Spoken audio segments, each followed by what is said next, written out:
Hello, everyone. My name is Emily Tonneson, and I would like to welcome you to the 11th episode of Designed by Kelly's podcast, Coffee Chats with Kelly. Today, we are joined by Clint Holden, the owner of the SchoolRight Group. SchoolRight has been helping schools make smart, data-driven decisions by providing them with unique survey software since 2018. Clint holds a master's degree in school administration and has served schools in Colorado, Wisconsin, Florida, and Ohio. Clint and his team are uniquely qualified to assist independent schools in their needs because they understand the ins and outs of the operations. Designed by Kelly created SchoolRight's official website. We are so grateful that Clint is here today to speak to us about the company's recent operations and so much more. So grab your coffee and join us.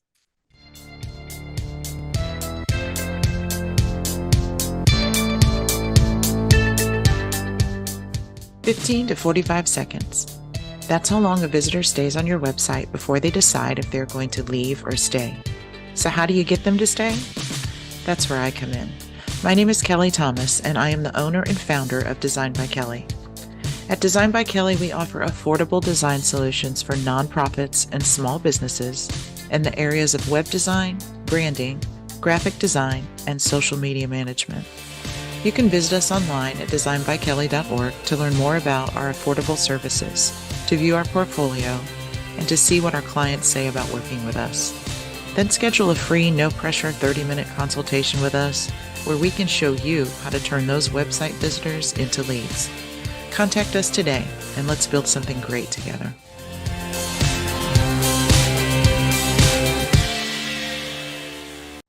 Without further ado, I would like to welcome the founder of Designed by Kelly, Kelly Thomas. Thank you, Emily, and thank you, everybody, for joining us today. We're excited to be here with Clint today. So Clint and I have worked together for the past year. We worked on his website design project. I love that Clint always brings me great ideas, and he is so fun to brainstorm with. We do it all the time. So Clint, please just take a few minutes, tell us a little bit about yourself and your background. Well, Emily did a great job. I should have stopped there. So that was really nice. I was thinking as you're mentioning all those schools, Emily, that it sounds like I've got run out of most of them. I've been to so many, but actually, I have enjoyed a varied career in Christian school administration, in professional development work. I was in radio for 9 years. I've just all kinds of things, and it's all ultimately led to what I'm doing with SchoolRight. So that's kind of the brief part of that. Gotcha. Thank you. And it's nice to meet you and learn more about your business today. Can you start off our episode today by telling us more about SchoolRight? How did the idea come about? Sure, that's a wonderful question. It's neat to go back and think about those things. You know, I was kind of done working in schools around 2008, and I didn't want to just leave them, and I went into professional fundraising work full time, but I really wanted to be helpful to schools, and especially the schools that I worked in for years, which were all Christian schools, and that's my master's degree is in Christian school administration. So I had all of this background, and I don't know where, somewhere that name SchoolRight just popped in my head one night. You know, those sleepless nights are, and it's like, I like that name. I wonder if it's taken. It wasn't taken. And so the initial idea, this was about 2010, I first just swiped the name and got the domain. And the idea initially was just to have this be a kind of an online repository of good information. You know, I had a lot of things that I had written. I had things that I'd collected from others, and that's really where it was. And it just sat like that. And I kind of played with it for a couple of years, and occasionally would have a consulting job, and I used that name, and that sounded neat. And in 2016 or so, a friend of mine who owned one of the companies that SchoolRight now owns, I had been working with him for years and just helping him consult schools when he would do surveys for schools. I would kind of come in on the back end and do the follow-up report with the school leadership. And he called one day and he's like, you know, we need to get together. We got together. He says, I'm ready to retire. Are you ready to buy this? He didn't say just here, I'll hand it to you, which I wish he would have. Um, but that's what happened. And so I was really glad that I held on to my name, although by now I got to just tell you, I had already let the domain name go. And so I'd let this schoolright.com go. Don't ever do that, by the way. If you think you got a good domain name, don't let it go. So I'm like, well, I'll get schoolright.org and .net. So I got those all set up. So our SchoolRight website is actually schoolright.net. And that's why, because .com wasn't available. Well, this was now in 2018. I bought the company from him, which I can talk about in a moment. But a year or so later, I'm like, I have got to have that SchoolRight name back. And somebody was holding it hostage for a pretty, pretty penny. I did get it back. I never want to go through that again because it was like, I don't have that kind of money. So we still don't use schoolright.com, but now at least I feel better about having it. So Yeah, well, that's great to hear that you got it back. When did you find out about Design by Kelly? I found out a very unique way because my son works at a camp in Texas called Frontier Camp, and one day he asked me some questions about the website and said, "Hey, we're having our website redone," and I said, Who's doing it?" And he mentioned Kelly, and I'd never heard of her and never heard of. I'm like, really? So I looked it up, and I'm like, huh. Cool. So that's how I reached out to Kelly. I just introduced her, and it's funny because they were having all this work done, and I kind of zoomed in, and Kelly got ours done before I think they were quite ready to have theirs all done. So it was a pretty fun experience. So that's how it happened. We literally met from a mutual friend who happens to be my son, whose name is also Kelly. So maybe there was something with that. I don't know. I love to hear that. I love when things connect like that. And can you tell us more about the types of surveys that you provide to educators to improve their schools? Sure. And I think, one of the things when John came to me and said, "Hey, do you want to buy the company consisted of two pieces. One was financial aid verification, and the other was the surveys. Well, the surveys is what I had helped him consult with for all these years, and I felt pretty comfortable with that. And so from as long as I can remember, John is his name. He was doing these surveys of schools all over the world and just helping them meet their accreditation requirements, find out attitudes and opinions of parents, employees. Those were the predominant ones. And so it was a real natural thing that I gravitated to, and we just kept that going. Our surveys, our main bread and butter survey is called a parent employee survey. We do surveys on leadership. We do custom leadership surveys. We have surveys that are focused on teacher methods and style, student surveys. So there's a variety, but these are surveys that we have created. So they're kind of our stock surveys. And what we found out is that, and this is good, many schools, they want to do a survey.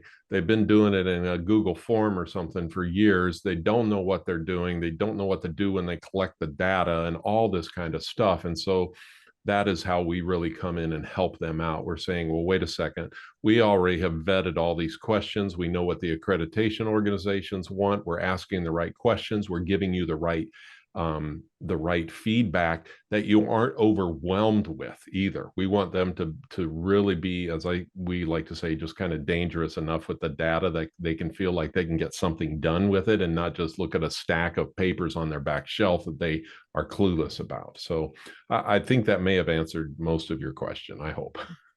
Yeah, and I feel like I've definitely come across these surveys throughout school as well, and they are definitely helpful. And I see that you highlight working with Christian schools. Is it for your own preference, or is there a specific problem that you normally help private schools fix?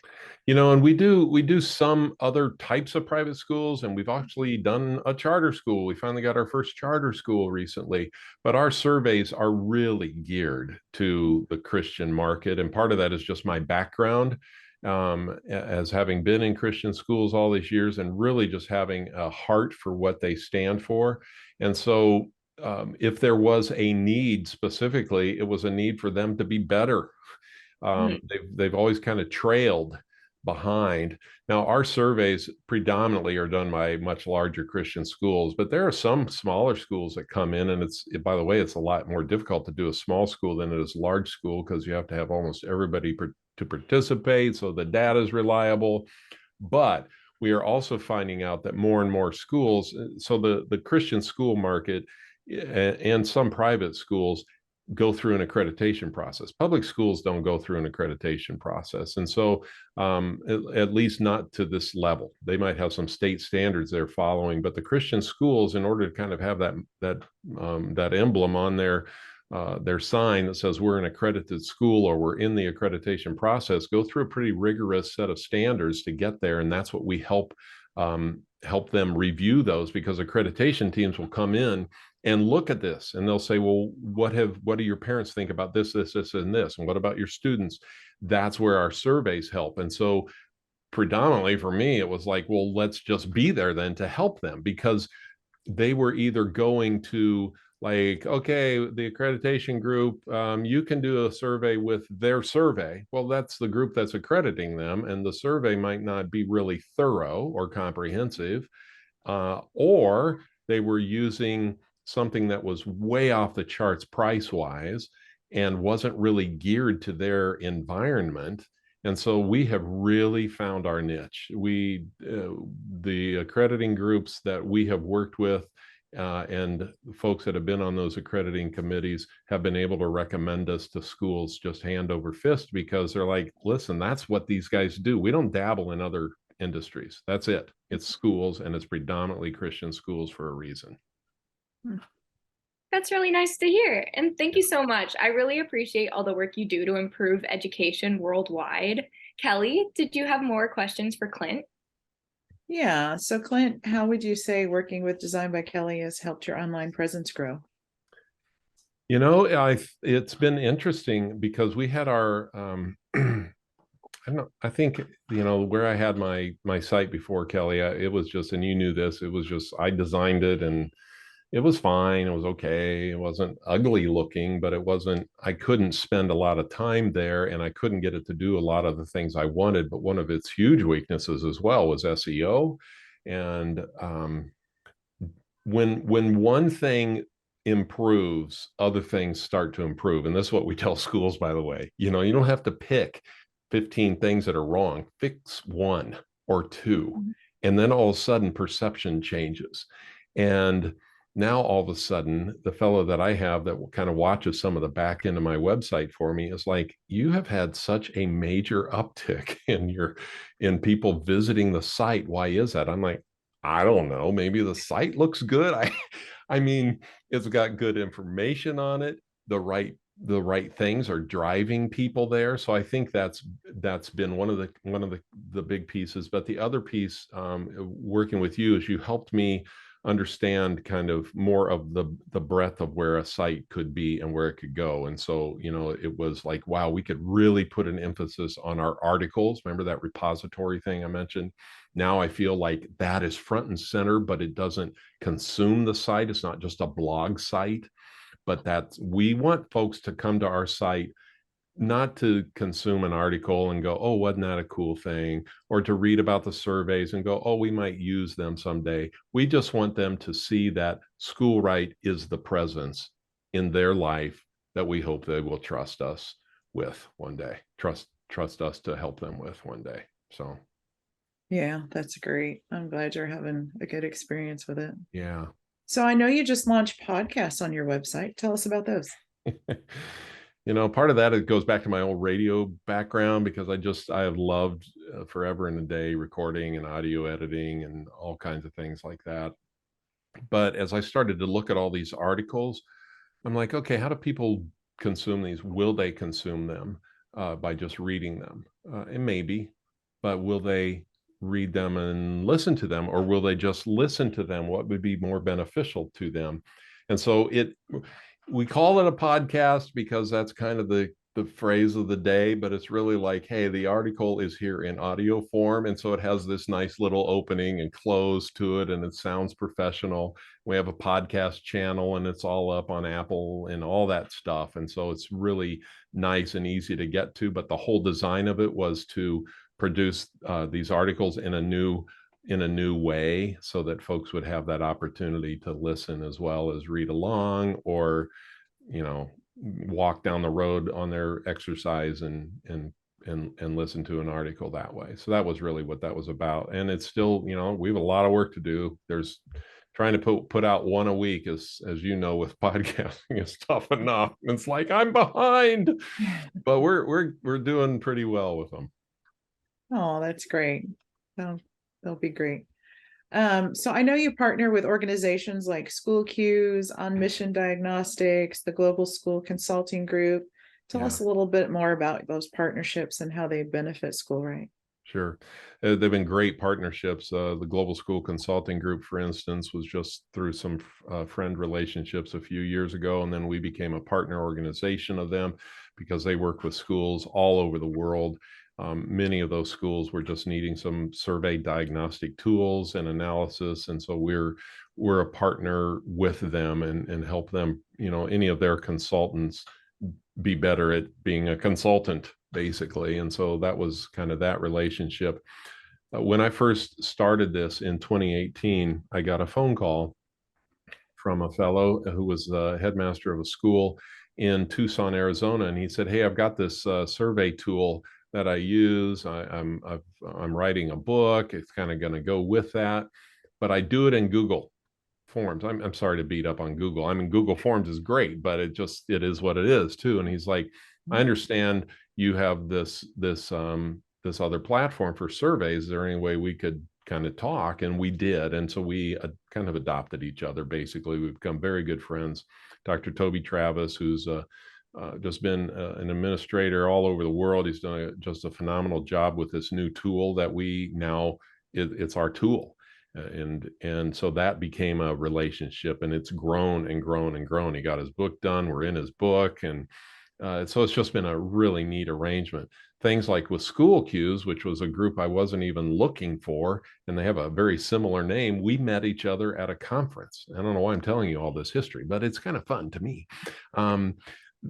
We met each other at a conference, and they have a software that helps schools manage their day-to-day operations, which every school needs and most schools have. But they just had a niche, kind of like we did with our financial aid verification, which we haven't really talked about, but that's one piece of our company. It's called Benefac. It's financial aid verification.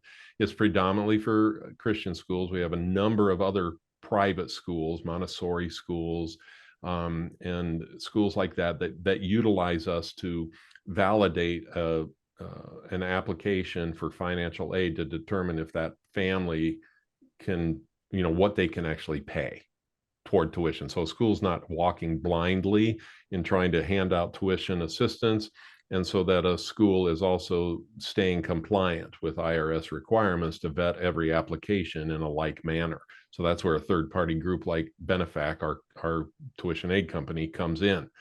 And this organization, School Cues, said, "Hey, we've got this tool, but we don't have this." And everybody's always asking about tuition aid verification. And so we just became fast friends. And now we have this nice little partnership that anybody that uses the School Cues system automatically has access to ours for free. Parents still pay for their application process, but it's turned out to be, it's neat because I just love these collaborative efforts. There was no signed agreement or anything. We're just friends, and we're friends trying to help schools out and trying to help schools, no pun intended, do the right thing. That was the whole point of SchoolRight. Do the right thing. There is a right way to do stuff, and there's a lot of wrong ways. So there's probably a lot of right ways too, but I think we know what many of those are. Yeah.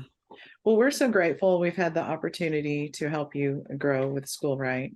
I honestly look forward to every time I see one of your emails pop through. You're probably thinking, "Oh, she's cringing," but because you always challenge me, and I love a challenge. So it's cool. The stuff you come up with, I love it, and it's amazing. Emily, you have any other questions for Clint? Yeah, this was awesome. And can you explain to us a little bit about what DevRx is and a little bit about the related courses that will be available on the SchoolRight Group's website? Yeah, this is kind of a new and growing thing, and I'm hopeful. I'm always hopeful that something will happen within the year, but A part of my background, as I mentioned, is development. It's fundraising, and I wrote a manual a number of years ago. I don't know in what the setting was, and I've just kind of tweaked it over time of how to set up, run, establish, run a sustainable development program in your Christian school. So this is specifically, it's geared to Christian schools, not to other private schools. And why? Because that's where I've spent my entire life, and so I can talk well about it. As I started to think this through, because I've had schools over the years saying, "Hey, can you help us out with this thing or that thing related to development?" And they'd either bring me in, or we would just have a nice long conversation, or whatever it was. And I'm like, I need to do something longer term with this. And so I initially set it up as a program that a school could purchase for X amount a month. And after 10 months, we'd go through training every single week.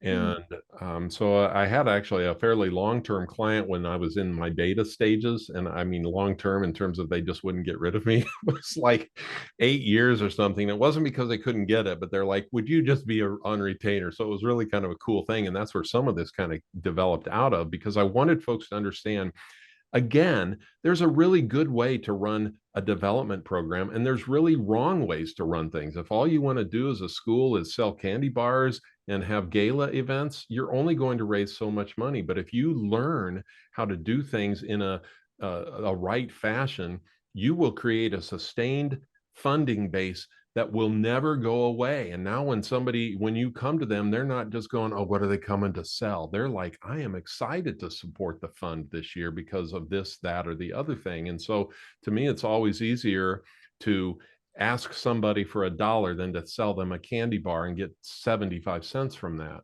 Um, it's kind of an interesting scenario. I had my sons came home from a football practice years ago, and I will never mention the high school because I would hate to get that coach in trouble, although he's gone. And they came home and they had these cards. They're like, "Hey, we're supposed to go out and sell these cards, the community cards, and I can get a discount if you go to Culver's, or discount if you go to the car wash and all that."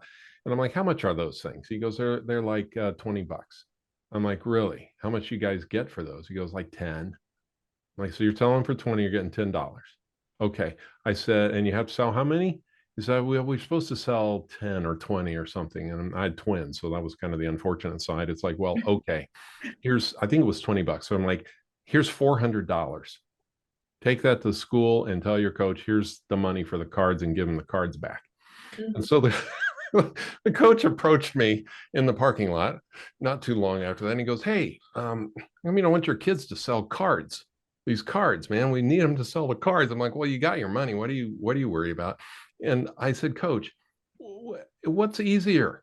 I mean, you could have asked me for $400 gift, or you could sell these cards and got $200. So your choice, but I chose to give you the $400. That's the concept that we're trying to bring health-wise to these schools, is to say, be forthright, tell folks what the need is, and pursue it the right way. And so DevRx kind of exploded out of that in terms of RX standing for prescription. Like, I'm pretty simple-minded. And so I'm like, that sounds kind of cool.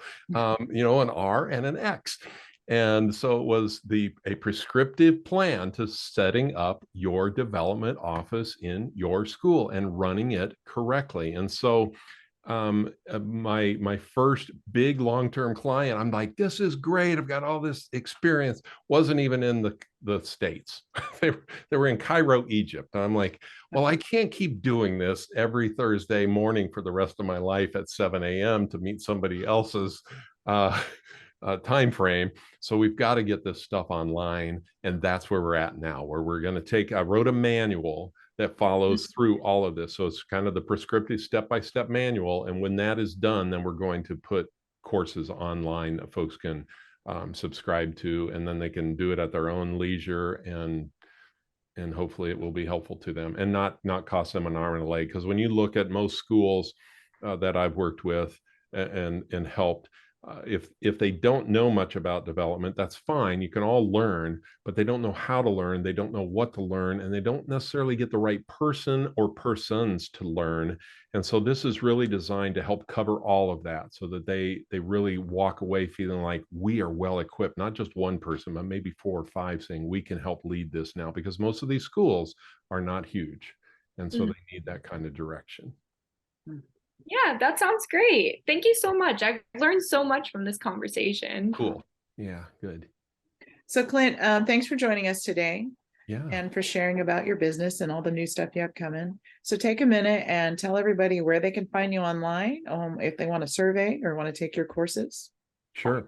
So the courses you can't do anything with yet. You can read all about DevRx online, but eventually we'll get those courses up and running.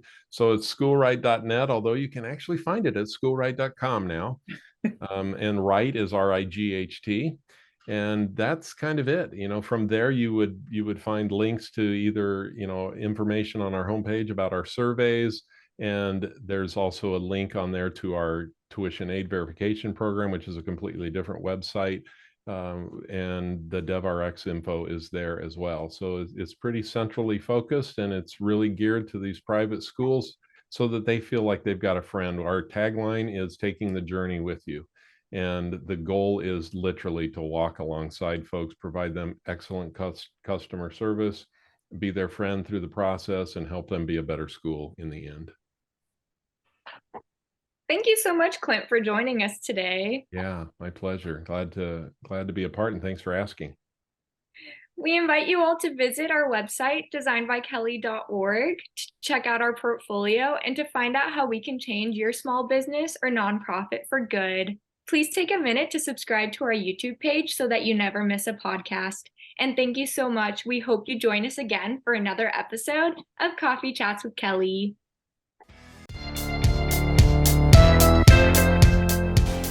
Designed by Kelly is a family-run small business based out of Houston, Texas. As you know, everything's bigger in Texas, so our small business has some big offers. We design professional websites, manage social media accounts, create graphics and advertisements, and we can teach you how to do it all through our podcast and online courses. Designed by Kelly is happy to handle all your small business's big online needs.